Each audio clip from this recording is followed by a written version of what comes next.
Hello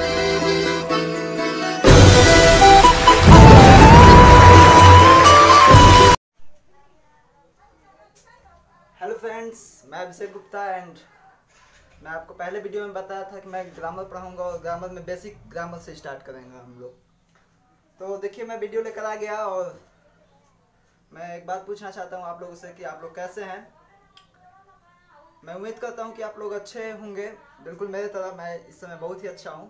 तो चलिए हम लेक्चर अपना स्टार्ट करते हैं।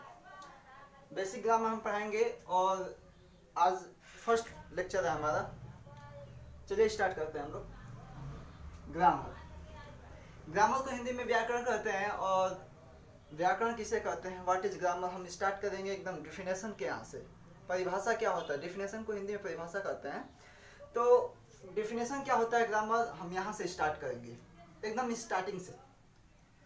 तो चलिए स्टार्ट करते हैं। तो ग्रामर का डिफिनेशन हमने लिखा है यहाँ पे कि grammar is a art which teach us rules of writing, speaking language with correctly.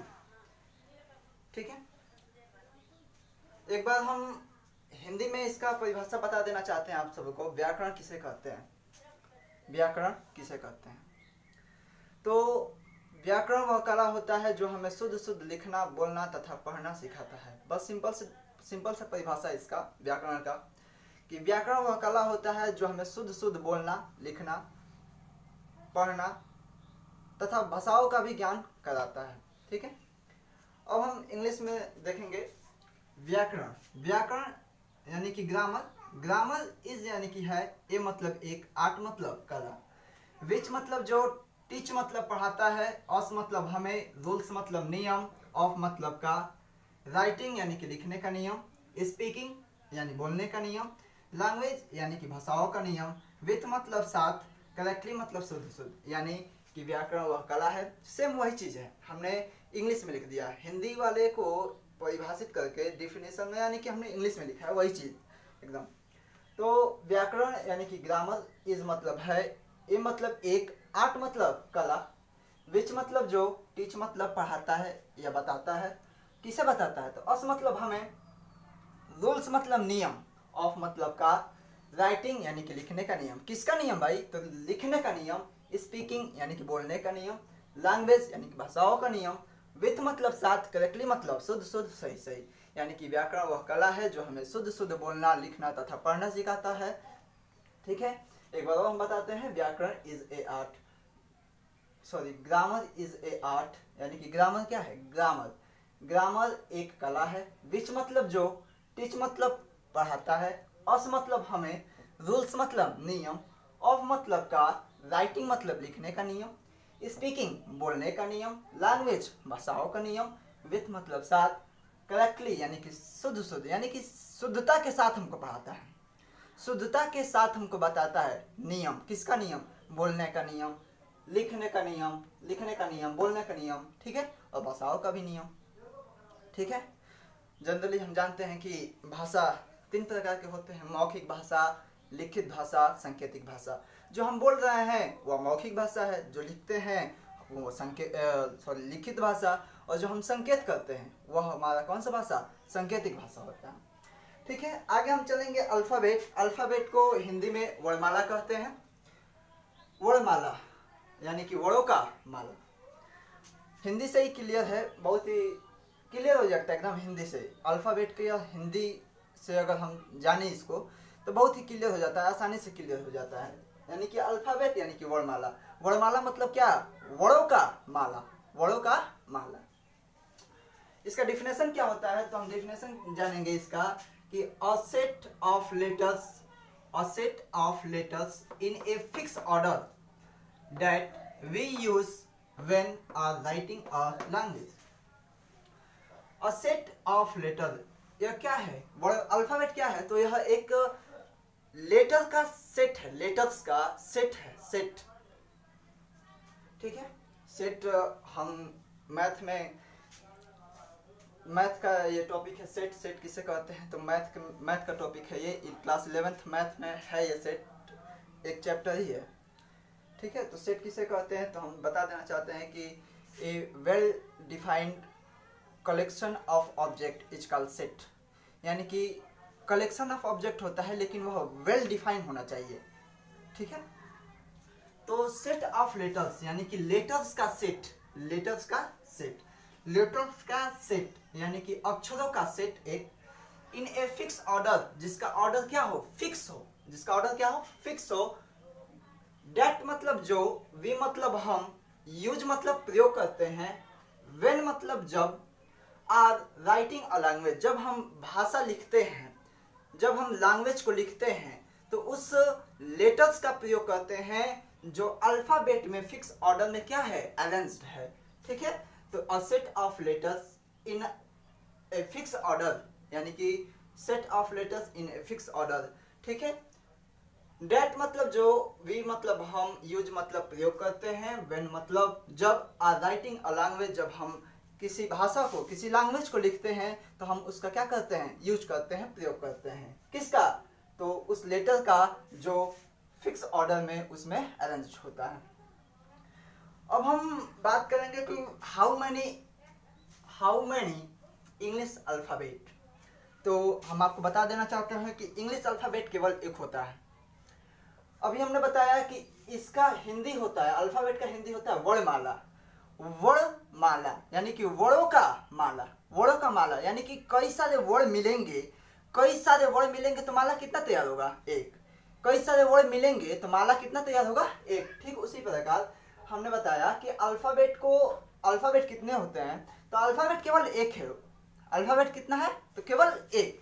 हमने यहाँ पे लिखा है there are only one English alphabet, केवल एक इंग्लिश अल्फाबेट है, but there are 26 letters in English alphabet. But उस लेटर में, सॉरी उस अल्फाबेट में 26 लेटर है, उस अल्फाबेट में 26 लेटर है, ठीक है। तो अभी हमने बताया कि अल्फाबेट कितना होता है, तो 1 होता है, ठीक है। जैसे वर्णों का माला, वर्णों का माला यानी कि माला, वर्णों का माला यानी कि माला बनकर कितना तैयार हुआ, कई सारे वर्ण मिले, कई सारे वर्ण मिले और वर्ण मिलाकर एक माला बनाना, ठीक है। लेकिन उस माला में कितने वर्ण हैं, तो 26। उस जो माला हमारा बना है, वर्णों का जो माला बना है उसमें कितने वर्ण यानी कि अक्षर जिसे हम लेटर कहते हैं, तो कितने लेटर उसमें, 26 लेटर, ठीक है। लेटर्स इन इंग्लिश अल्फाबेट को 3 पार्टों में कैटेगराइज किया गया है। पहला वोवेल, कॉन्सोनेंट और सेमी वोवेल, ठीक है। वोवेल 5 होते हैं, ए ई आई ओ यू, और कॉन्सोनेंट 21, और सेमी वोवेल भी 2 होता है, ठीक है। इसी में से लिया गया है ये डब्ल्यू और वाई। इसी इंग्लिश अल्फाबेट यानी कि 26 लेटर होते हैं ना इंग्लिश अल्फाबेट में, तो उसी 26 लेटर को 3 पार्टों में कैटेगराइज किया गया है, वोवेल, कॉन्सोनेंट और semi vowel. Vowel, consonant, semi vowel. Vowel 5 होते हैं, कॉन्सोनेंट 21 और सेमी वोवेल 2 होते हैं, ठीक है। वोवेल कौन कौन से होते हैं, तो A E I O U are called vowel. Consonant कौन कौन से हैं, तो B C D F G H J K L M N O, sorry O नहीं है इसमें, ओ तो वोवेल में है, N P Q R S T V W X Y Z. ध्यान देने वाली बात यह है कि यहाँ पे डब्ल्यू और वाई सेमी वोवेल में आते हैं, ठीक है। सेमी वोवेल कब, ये सेमी वोवेल का मतलब क्या है कि ये जो 2 हमारे सेमी वोवेल हैं ये दोनों की तरह काम करेंगे, वोवेल की तरह भी और कॉन्सोनेंट की तरह भी। कब कॉन्सोनेंट की तरह काम करेगा और कब कॉन्सोनेंट की तरह काम करेगा और कब वोवेल की तरह काम करेगा, ये हम बताने जा रहे हैं। 2 एग्जांपल से क्लियर हो जाएगा।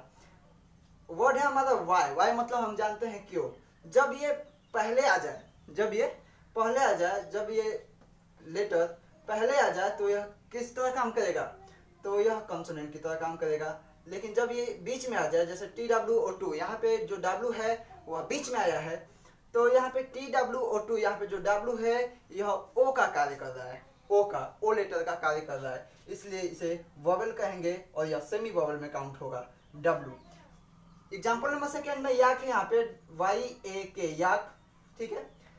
अब ये देखिए ये वाई जो है ये फर्स्ट पहले ही आ गया है, तो यह कौन सा होगा, तो यह कॉन्सोनेंट होगा, ठीक है। कॉन्सोनेंट वाई क्या होगा, कॉन्सोनेंट होगा। और इसी दूसरे वर्ड में जो है वाई यह लास्ट में आया है, ठीक है, यानी कि फर्स्ट लेटर को छोड़ाकर कहीं भी आ जाए ये एक्स डब्ल्यू और वाई तो यह सेमी वोवेल होता है। तो यहाँ पे देखिए लास्ट में आया है, यहाँ पे लास्ट में आया है, तो लास्ट में ये जो वाई है ये क्या है, ये लास्ट में जो वाई है ये क्या है, वोवेल की तरह कार्य कर रहा है। जैसे ट्राई, ट्राई, तो वाई की तरह वाई जो है ई का यहाँ पे कार्य कर रहा है, ई को प्रोनाउंसिएट कर रहा है वाई, तो इसलिए क्या है, सेमी वोवेल है, ठीक है। तो चलिए अब हम पढ़ेंगे लेटर, और हम जानते हैं कि लेटर को हिंदी में अक्षर कहते हैं या वर्ड कहते हैं, ठीक है। लेटर डिफिनेशन पढ़ेंगे, इसका डिफिनेशन क्या होता है, तो a written or printed sign that represents a sound in a language, ठीक है। अक्षर, अक्षर किसे कहते हैं, पहले हम हिंदी में बता दें आपको अक्षर किसे कहते हैं, ठीक है। तो जनरली हम जानते हैं कि भाषा की सबसे छोटी इकाई जिसके खंड न किए जा सके उसे ही अक्षर या वर्ड कहते हैं। भाषा की वह सबसे छोटी इकाई जिसके खंड न किए जा सके उसे ही अक्षर या वर्ड कहते हैं। चलिए इंग्लिश में बात करते हैं। यहाँ पे लिखा है कि a written or printed sign that represents a sound in a language, ठीक है। a written यानी कि लिखा हुआ, और यानी कि या, प्रिंटेड यानी कि छपा हुआ, साइन यानी कि चिन्ह, डेट मतलब जो, रिप्रेजेंट्स मतलब दर्शाता है, और साउंड यानी कि आवाज, इन अ लैंग्वेज भाषा के रूप में, उसे ही हम लेटर कहते हैं। यानी कि a written or printed sign that represents a sound in a language. और रिटन यानी कि लिखा हुआ, और प्रिंटेड यानी कि छापा हुआ, साइन यानी कि चिन्ह, दैट मतलब जो, रिप्रेजेंट्स मतलब दर्शाता हो, और साउंड यानी कि एक आवाज, इन अ लैंग्वेज यानी कि भाषा में, भाषा के रूप में आवाज दर्शाने वाले चिन्ह को ही हम लेटर कहते हैं। एक बार और सुनिए, भाषा को दर्शाने वाली आवाज के रूप में चिन्ह को ही हम क्या कहते हैं, लेटर कहते हैं। और written or printed sign that represents a sound in a language, यानी कि वह छापा हुआ या वह लिखा हुआ साइन जो रिप्रेजेंट करता है, क्या रिप्रेजेंट करता है, तो एक आवाज रिप्रेजेंट करेगा, किस रूप में, तो भाषा के रूप में, लैंग्वेज के रूप में, ठीक है। एग्जाम्पल इसका क्या क्या होता है, तो वही हमने अल्फाबेट में बताया था कि there are 26 letter in alphabet but there are only one alphabet, ठीक है। तो देयर आर 26 लेटर, वही 26 लेटर हैं। यानी कि अगर कोई भी पूछे आपसे तो ए क्या है, तो ए सबसे पहले आप बताएंगे कि लेटर है, ए क्या है, लेटर है, बी क्या है, लेटर है, सी क्या है, लेटर है। यानी कि कहीं से भी कोई पूछ दे कि ये एच क्या है, लेटर है, ओ क्या है, लेटर है, ठीक है। लेकिन ये अभी हम एक बार और पूछ रहे हैं कि ए क्या है, ए क्या है, तो लेटर है, और क्या है, तो यह वोवेल भी तो है। बी क्या है, बी क्या है जी, तो बी क्या है, लेटर, लेकिन बी क्या है, कॉन्सोनेंट भी तो है। डब्ल्यू क्या है, तो लेटर है, डब्ल्यू क्या है, तो लेटर है, और क्या है, तो कॉन्सोनेंट है, और क्या है, तो सेमी वोवेल है, ठीक है। अब हम बात करेंगे वर्ड, वर्ड को हिंदी में हम शब्द कहते हैं। भली भांति जानते हैं कि वर्ड को हिंदी में शब्द कहते हैं, ठीक है, और वर्डों के समूह को ही हम शब्द कहते हैं। हिंदी में बात करें, हिंदी में परिभाषित करने की बात करें तो वर्डों के समूह को ही क्या कहते हैं, शब्द कहते हैं, ठीक है। इंग्लिश में बात करेंगे, यानी कि वर्ड का डिफिनेशन क्या होता है, तो the group of letter is called word. बहुत ही simple definition, the group of letter is called word, यानी कि लेटर्स, सॉरी यहाँ पे ऐसा रहेगा, the group of letters is called word, यानी कि अक्षरों के समूह को ही शब्द कहते हैं, यानी कि वर्डों के समूह को ही शब्द कहते हैं। हमने अभी बताया हिंदी में, द ग्रुप यानी कि समूह, ऑफ मतलब का, लेटर्स यानी कि अक्षर का, अक्षरों का समूह ही वर्ड कहलाता है, ठीक है। एग्जाम्पल से क्लियर हो जाएगा। हमने यहां से ए लेटर को उठाया, ठीक है, यहां से पी लेटर को उठाया, फिर पी लेटर को लिया, उसके बाद एल को लिया, यहां से एल को लिया और ई को ले लिया, और हमने इस 5 लेटर को लिया और आपस में क्या कर दिया, ऐड कर दिया। हमने इस 5 लेटर को लिया और आपस में क्या कर दिया, ऐड कर दिया, यानी कि जोड़ दिया, तो हमको एक नया वर्ड मिल गया। क्या मिल गया, वर्ड मिल गया, जो क्या है, एप्पल। और एप्पल इसका मीनिंग भी है, एप्पल मतलब हम जानते हैं सेब होता है, ठीक है। तो वही चीज है कि ग्रुप ऑफ लेटर, हमने 5 लेटर का ग्रुप बना दिया यहाँ पे, और हमको एक क्या मिल गया, एक वर्ड मिल गया, जो क्या मिला, एप्पल मिला, ठीक है। यानी कि एप्पल मतलब हम जानते हैं एप्पल मीनिंगफुल है ना, मीनिंगफुल है। चलिए, तो वर्ड हो गया। अब हम क्या करेंगे कि वर्ड से ही बनता है सेंटेंस। हम जानते हैं वाली बात है कि वर्ड से ही बनेगा सेंटेंस, और सेंटेंस से बनेंगे पैराग्राफ, और पैराग्राफ से बनेंगे क्या, लेसन, और लेसन से बनेगा चैप्टर, और चैप्टर से एक बन जाएगी बुक, ठीक है। तो दोस्तों, मैं इस लेक्चर को यहीं पे समाप्त करता हूं, और अगले लेक्चर से बहुत ही जल्द आएगा वो भी, अगले लेक्चर से हम स्टार्ट करेंगे सेंटेंस, ठीक है।